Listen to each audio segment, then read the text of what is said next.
As a person with a very deep voice, I'm hired all the time for advertising campaigns. But a deep voice doesn't sell B2B, and advertising on the wrong platform doesn't sell B2B either. That's why if you're a B2B marketer, you should use LinkedIn ads. LinkedIn has the targeting capabilities to help you reach the world's largest professional audience. That's right, over 70 million decision makers all in one place. All the big wigs, then medium wigs, also small wigs who are on the path to becoming big wigs. Okay, that's enough about wigs. LinkedIn ads allows you to focus on getting your B2B message to the right people. So, does that mean you should use ads on LinkedIn instead of hiring me, the man with the deepest voice in the world?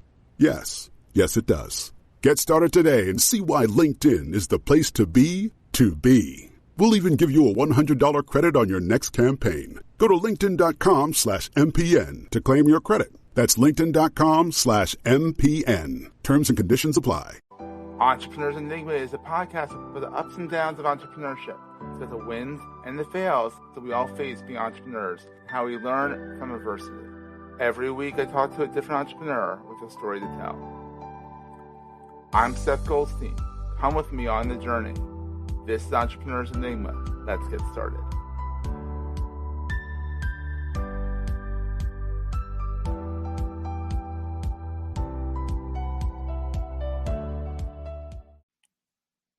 Hey everyone, welcome to another edition of the Entrepreneurs Enigma podcast. I am, as always, you're probably sick of me hearing this from me, but I'm Seth, your host. Today I have Tracy Hazard of Poditize. She is a seasoned media expert with more than 3,000 interviews for articles with Authority magazine and her Inc. magazine column. She has multiple top-rated podcasts. She is the CEO of Poditize, as I said, the largest post-production company for podcasts. That's a lot of P's in there. And the founding sponsor for the nonprofit Podcasters United. She helps speakers, authors, and entrepreneurs, the most raving fans and engagement. Check out her podcast, which I was on, the Binge Factor, which was very fun, and Feed Your Brain. And we'll have all these links. Don't worry about this. Like, don't take notes. Just listen. Don't swerve off the road. We'll have Tracy on and we'll just go with it like that. But she's been around and let's have her on. Hey, Tracy, how are you?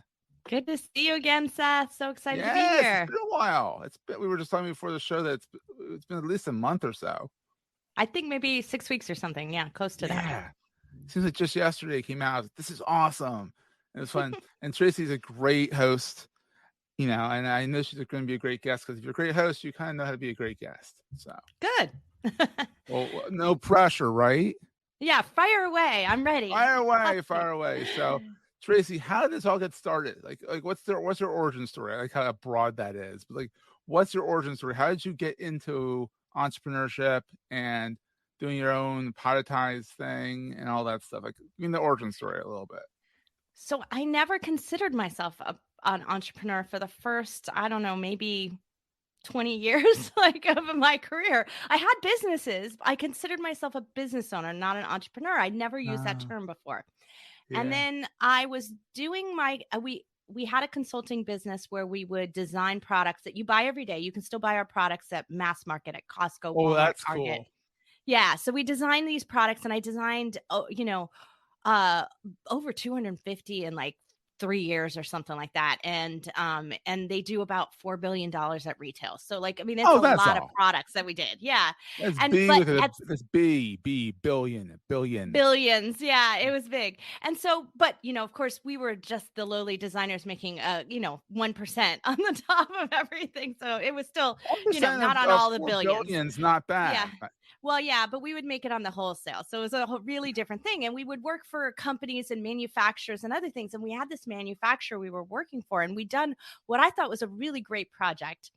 And then they got bought and canceled our contract. And I was like, we just did this fantastic design work for you. And now it's going to sit on a shelf. And so I was super frustrated. And I decided we needed a whole different type of client. We had started our first podcast in 3D printing called WTFFF like a month earlier. And so I just was frustrated and was like, we got to have a whole different client set. We've got to figure out a new way to get clients. And I went on Meetup and I just typed in business meetings and business networking. That's kind And of I broad got for this. Meetup. It's kind of I know broad. it's pretty broad, yeah. But I was like looking for something local. I figured there couldn't be too many. And 3 events showed up, and one was the next night. And it Oh, happened to be perfect. something called CEO Space. And so the entrepreneurship was in the title. And I was like, okay, I'll go check it out. It was at University of California at Irvine, UC Irvine. And I was like, I'll just go check it out. And I had just had my 3rd baby. So my last baby, I just had a baby, months earlier. And You needed the break. You needed to get out I of the needed house. the So you break were to like, get out of this the is house. perfect. So and that's why I chose it, because it was the only non-virtual meeting. And I of course, love it. this is like 2014. Yeah. So, I get in the car, I go all the way over there, and my husband calls me and says, the baby just threw up. And Oh, I'm thinking no. to myself, and I'm He I'm can't figure dressed that in real he can't figure clothes, that right? out? He can't And figure out what so, to do? yeah, so I step out of the car and I go like, I'm here, so I'm gonna go in and let you deal with the throw up, because I know you can, and Yeah, us husbands because are he's a kind of like great that. dad. So I was like, I know you can, and then if it's a dud, I'll just leave early and come Yeah. home. And so that is what I did. And I walked in there, and it was a giant group of people. The guy who ran the organization, he's passed away since then, but he was at the front he happened to be in town traveling and giving a speech there. And then they did a rapid networking where you would stand in front of someone else. They call it a snap, and they would stand in front of someone else, and they would say to you, what do you need? And I was Oh, like, wow. no one ever asked me what I need. And it's kind of Like, broad, that too. is what my job has been. I almost cried. Like, I literally was like, oh my God, I'm home. Like, it felt like the right place for me. Yeah. And so they asked me, what do you need? And I didn't know what to say. So I said, I need more listeners to my podcast and more viewers to my readers to my blog. And the guy said, I think I have a contact for you. And he wrote it down on a piece of paper and he handed it to me. And for a week, I had it on the front of my desk, just staring at it, trying to decide what to do. Should I follow Yeah. up on it? Is that really what I need? Or is that just what I said? Like Or I is it was, legit? Is this guy full of it? Like, all yeah, that is this, stuff. am Yeah. I going to get like to hold a bunch of, who knows what? And if it wasn't for that single card, I would not have my podcasting business today. Wow. I can isolate it to that one thing. And so what it ended up being was someone who said, oh, you're really onto something with your podcast, and look how it's making your website go amazing. And so, because we were doing all this stuff, because I was a writer before we became podcasters, so I was combining the two. Yeah. And he was like, you're onto something. Can we run some tests? We have some clients. Would you produce their podcast for them? And that's how we ended Boom. up with our first 10 clients, was through joining that organization, which I eventually joined and I eventually taught at. So I became a mentor there. And that's how I entered the entrepreneurship world without even ever calling myself prior to that. Oh, that's wild. Now that's a good story. That's a good origin story. Most people are like, well, I got into it in this state. And that's a great story. I love it. Thank you.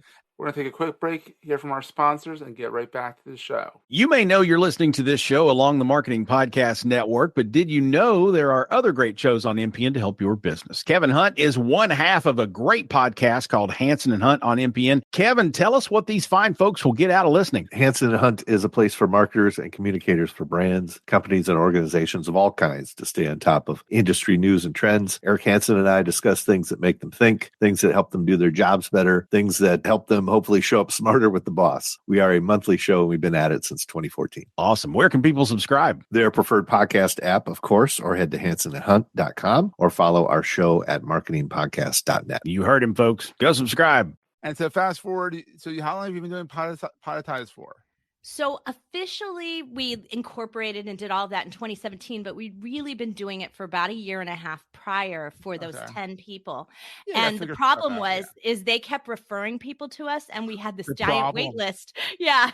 And so we were like, I think we need to move it out of our product consulting business and move it into its own entity. And so it took us about another 6 months before that all flowed out. And then we ended up with it going from 10 clients to 100 clients in the first year.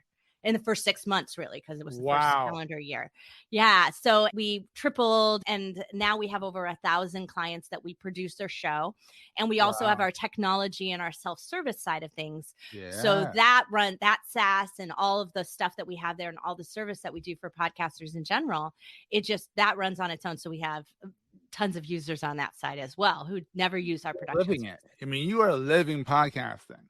Yeah, I think, well, and every year we start a brand new one. So when I say I have many podcasts, I do. The very first one that we did in 3D printing has 655 episodes. And we stopped doing it in 2018. 655 episodes. That's a lot of episodes for a podcast. Most people don't get past 30. Yeah, exactly. Well, we did a daily show for a while, and so that's why it built up a lot in the beginning, and then we went to weekly towards the end. If I was insane with twice weekly. Yeah. I am insane, but that's a daily. Oh my God. It is. You're rare, because most people can barely pull out of one a week. But I start a brand new one every year so that I can see what it's like for clients to start a new one, because it's harder. How much harder is it to promote this year? Yeah. Yeah. And so this year, the new one is called United We Pod, and you're the first person to hear that title. Ooh. United We Pod, and United We Pod is actually a promotion podcast for other podcasts. Oh, so it's like the Hollywood Reporter. Yeah. And so it's launching in October officially off the Podcasters United nonprofit. It's out of the nonprofit group. I like that. And so we're really excited about that. So that's our new one for this year. And what we're working on is saying how to handle a compilation where honestly, we could feature 120 podcasts a day of that. But notifications, who's going to flip out over the notifications? We want to see, if we stress the system, what happens. Yeah, how much is too much? How much is too little? Like, where do people we have to drop dial off it back if they're not to? getting enough? Yeah, so I'd rather I experiment before you do, right? And I can tell you what the best solution is. What are you thinking, weekly? It's daily. It's daily, and we will do up to 120 episodes a day. At height of it, we're gonna scale up and see where the tipping point is. But we can scale up to that many. Well, I'm not recording them all. They're clips of everybody else's show. Yeah, right there. Yeah, I'm not recording it. Yeah, it's not all that. I'll do one a day. You'll do one, and then But if you eat, sleep and breathe podcasting, you love it. The whole that silly adage. If you love what you do, you don't work a day in your life. No, I'm sorry, you do work. It's still work. It's a lot of work. It's a lot of work. But if you enjoy it, you're at least enjoying every working day. Well, I think at the end of the day, it isn't even the work that I enjoy. It's the interaction with people. I'm an extrovert, and I love the interaction with people. I am energized by it. I love to say, what's your problem, Seth? And how can I solve this? And what can I do more for? And it gets me thinking and challenged and energized. And that is what drives me as much as my work. That's the whole reason why I have Entrepreneurs Enigma. It's a business tool. It's for me, so I could have a reason to talk to people. Especially in the pandemic project when I couldn't go out and talk to people. And I'm an extreme extrovert, and I've become more of an ambivert now because of the hybridness, but I'm still more of an extrovert. Where I like to come out and talk. I'm bubbly, and I like to chat with people, and sometimes I'm a little too much for people, and that's a good thing. Well, so I have discovered that I'm good in both media. I'm absolutely good on virtual and live, and it does not really matter to me. I still, I don't know, I still exude the energy and receive the energy either way. So can your kids keep up with you? No, not always. Oh, my youngest is giving me a run for my money, though. I think she's gonna be me. Oh boy, yeah. Your poor husband. Two of you. I know. Now. Be me with a lot more technology integration. It's scary. No, my 10-year-old is me technology wise. Looks just like his mom. God bless him. Thank God. But he acts just like me. My wife deserves a medal. She deserves a medal because there's two of us. The world deserves a medal because there's two of us in the world. That's what my husband says about my youngest. Oh my God. And you run Poditize with your husband, don't you? I do. This is our third business we've run together over our 31 years. You're still married. Yeah, 31 years. So we've been doing it a while, and we met in college. We met in college. We were best friends, and we've always been best friends. And along the way, he had a business with someone else. And one of the things that we discovered was that if you're if you have a partner, it's now a marriage of 3. So your is. spouse is in there anyway, and you're not in control. And that was not a good place for me. I like control. And Yeah. so we said, that's it. We're going to be partners. And since then we And you have stayed our married own. for 31 years. Yeah. Well, we're very different. So, I mean, when everyone meets him, they're like, oh my gosh, your husband is like the polar opposite of you, but so cool. He's such a nice guy. And he's just so different. And our job My wife, is thank so God, different. my wife is opposite of me because I have some best friends, and I talk to them, and I'm like, we would never work out because you're too much like me. Yeah, exactly. Like, you need an opposite attract. She's quiet. She's more of an ambivert. She's very much an ambivert, where she kind of comes out, exudes, and she's like, all right, I'm done. Peace. And I'm like, I'm still going. But you know what the funny thing is he's the one who wanted to do video. And I didn't want to do video, even though I'm the extrovert in the group, right? I didn't want to do video because back then in 2014, there wasn't live streaming. It wasn't as casual an environment. Yeah. And so I talked him into podcasting, of which he never really listened to at that time until I introduced him to it. And so I talked him into podcasting so I didn't have to have my hair done every time we wanted to record a video. He wanted video with it. He wanted video. Well, because 3D printing is a visual media type. Yeah. So we instead would do these audios and then we talk about it and then we'd put a video on YouTube of the machine running. Oh, that's cool. And so I got out of being in front of it, but it's funny because now I love it. I can be in front of the camera all day long. It doesn't matter. Well, there you go, because you're pretty prolific with it. So what's the best thing about being an entrepreneur in your mind? Now that you call yourself an entrepreneur. Now that I call myself that, the best thing for me personally is it's always something new, always original. It's never repetitive. I cannot stand to do the same thing twice. It's why we have a production business, because I didn't want to edit because it would require me to listen to the episode again. So I was like, I need a team, right? They didn't do it my way. So then I trained them so I wouldn't have to review it again. So I know. That's how it happens. I love this idea of always having a new challenge, something new in front of me. And that's what entrepreneurship is like. Some people think it's chaos, but I think it's challenging. It's challenging chaos. It can be chaos at times, but sometimes it's not bad chaos. And so what keeps you up at night? What's the scariest thing about being an entrepreneur? Employees. Yeah. My staff is my family, and I worry about them. And you're in California, so you can't have freelancers. Well, we can, but we have to document it really carefully, and they have to be. They have to have lots of other clients, and it's not easy. But I have 86 employees around the world. Many of them are in the Philippines and other areas of the world. So but I do have. Great because they're exactly 12 hours difference. It works for me. I'm a night person, so that works for me as well. So I can do my meetings their early morning and my late night, and it works out. And we also have staff in Rhode Island, Florida, Arizona. So we have staff on all time zones. Yeah. I love it. Let's just hold on to that. Philippines, Rhode Island. Yeah, it's like big time zone. More different than that.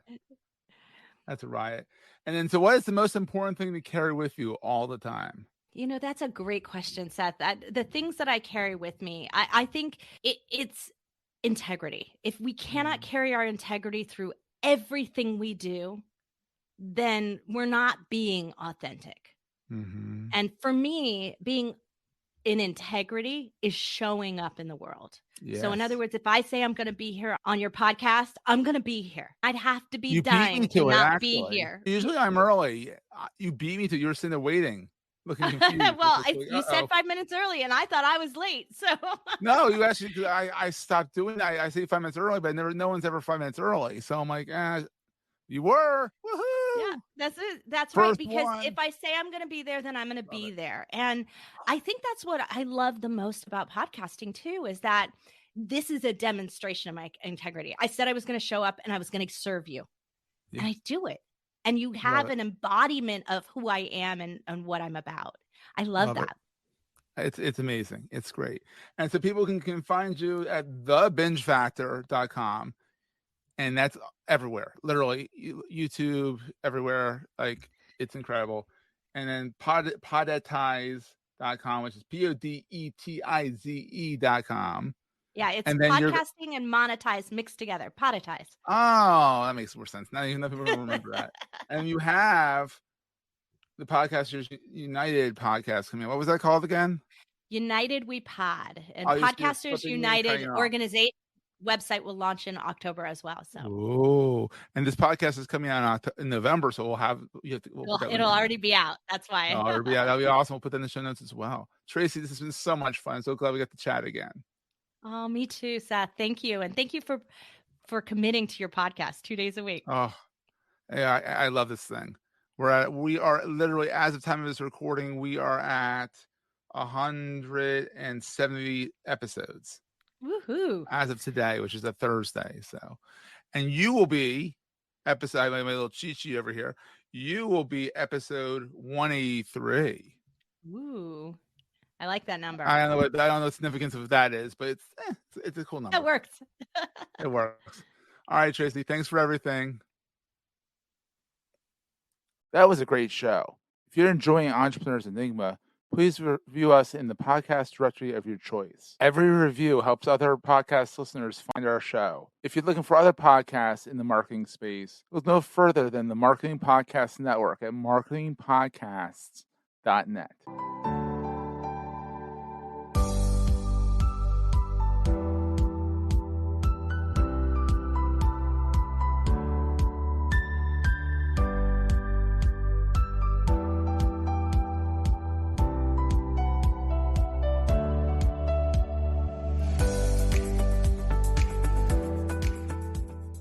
Goldstein Media hopes you have enjoyed this episode. This podcast is one of the many great shows on the MPN Marketing Podcast Network.